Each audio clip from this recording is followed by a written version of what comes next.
While being the only commit, for Baylor, at times I would think, like, how is it possible that they're only going to take one recruit in and they're just going to have one recruit in a certain class? But then I started to think about it.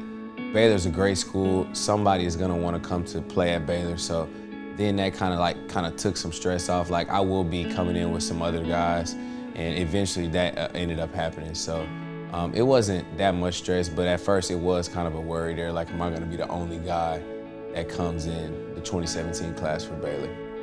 When I seen what Coach Rule had did and the players that he had brought in, I knew that those guys were great players, and I knew that they had some notoriety throughout the state of Texas and in other parts of the country. And I just knew in due time that they would end up being great players. I was real happy when I seen the amount of talent that Baylor was getting, and I was ready to work with them. The first three guys that were here when I got here in January of 2017, which was Charlie Brewer, Abram Smith, and R.J. Sneed. Those were the three guys that I first met when I came to Baylor, and that's where we kind of started our journey from there. The first thing that I would probably think about was probably just all the days at University Parks as freshmen. We were all new to the environment, and we were all adapting, but it was a lot of fun times there. We bonded.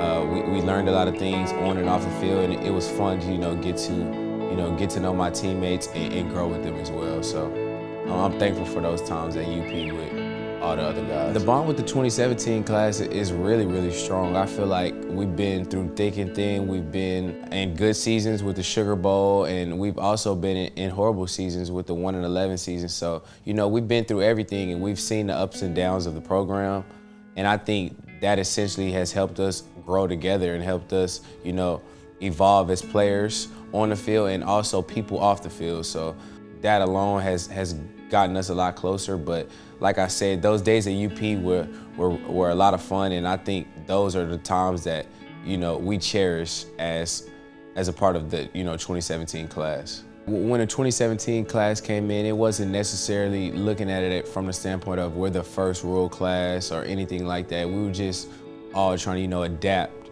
and become better football players at the end of the day. So we were looking up to guys like Taylor Young and Brian Nance and trying to learn as much as we could from them. We didn't know that in 4 or 5 years that we would be those guys in those seats. Like I wasn't thinking that far at the time. And it's crazy, look back and see that the things that they taught me, is starting to pay off now in terms of leadership and in terms of just practicing and, taking care of your body. So I give a lot of thanks for them for that, and it's great to be a leader on this team. I would say it's kind of easy because the guys make it, really fun to do. We definitely look back on the 2020 season, the COVID year, and see the mistakes that we made and also the improvement that we made. And we try to, just build off of that. Obviously, we went 2-7, and that's not, some of the goals that we wanted to reach, but we understand that it is some good in that.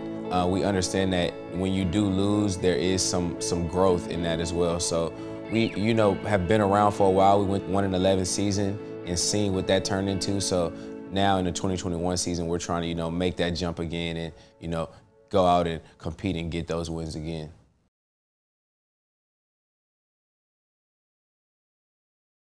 Pretty soon, but this past weekend it was Texas Southern. I said before the game that I wanted to see a blowout and a game where a bunch of players were able to get off the bench and see significant playing time, and basically everybody who was eligible to play should be able to get out on the field, and that's pretty much what happened. They blew them away in the first quarter, exactly like you would want them to, and continued to pile on second, third, all the way through the game. 66-7 your final. Texas Southern gets a late touchdown. Nearly got one earlier, but J.T. Woods with a scoop and score, 98-yard or 97-yard fumble return for a touchdown. But they did then score later on. And, the good thing was is, like, you would like to have had a shutout, but when you score 66, 7's not that big of a deal, especially when it's on second, third, fourth stringers that are playing on defense. Offense looked really good, in my opinion. Gary Bohannon looks the part.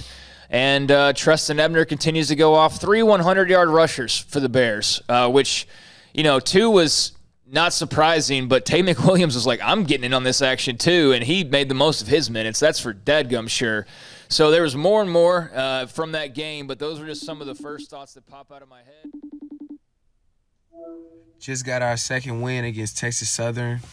It was good to see the offense go out there and dominate, as well as the defense, going out there and only allowing them to 7 points. It was fun to, go out there with the teammates and execute as much as we did.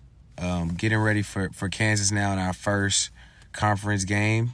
So, looking forward to heading out to Lawrence this weekend and getting a road win. Sick 'em Bears. Week 1 and week 2, I would say being at home, having the whole team on the sideline was definitely fun to do.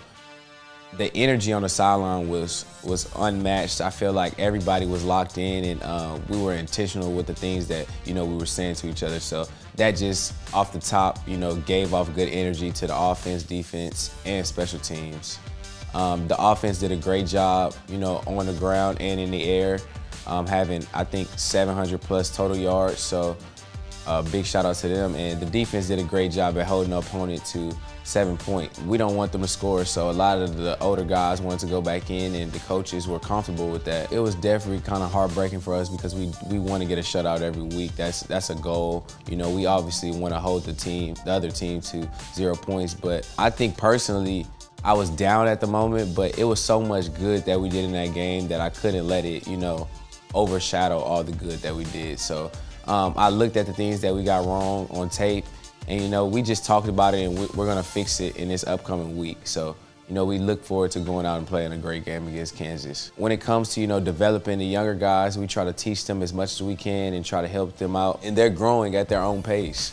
And I'm loving the growth that I'm seeing from a lot of guys, and I think they'll start to take off very soon. If some of them have already taken off, and it's good to see that. Baylor special teams, we take it real serious. We know that we're going to be the first play in any given game, whether that's kickoff or kickoff return. And Coach Powledge and Coach Aranda does a great job at placing a big emphasis on how important special teams is. So I take pride in playing kickoff, and I try to go out and make every tackle. I feel like if everybody on the kickoff team wants to make the tackle, then there's no way that he can get to the end zone. So, we take pride in playing special teams at Baylor, and it's really fun to go out there with the other guys and fly to the ball. I feel like the mentality of the team this week is to just go a step harder and, do a lot more. We understand that we're finally getting into conference play and that we're playing a solid matchup in Kansas, and we've seen the growth in them as well. They play really hard. They do a lot of great things, and we know that it's going to be a good matchup for us. We look forward to, going out and competing with them, and I think it'll be a good game for Baylor on Saturday against Kansas.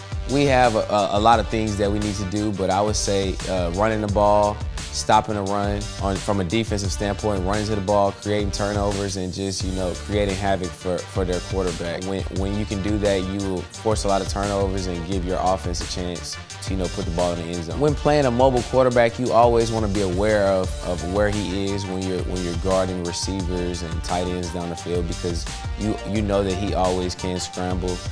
With that, I also do like to, I trust my defensive line and whoever's blitzing to contain him.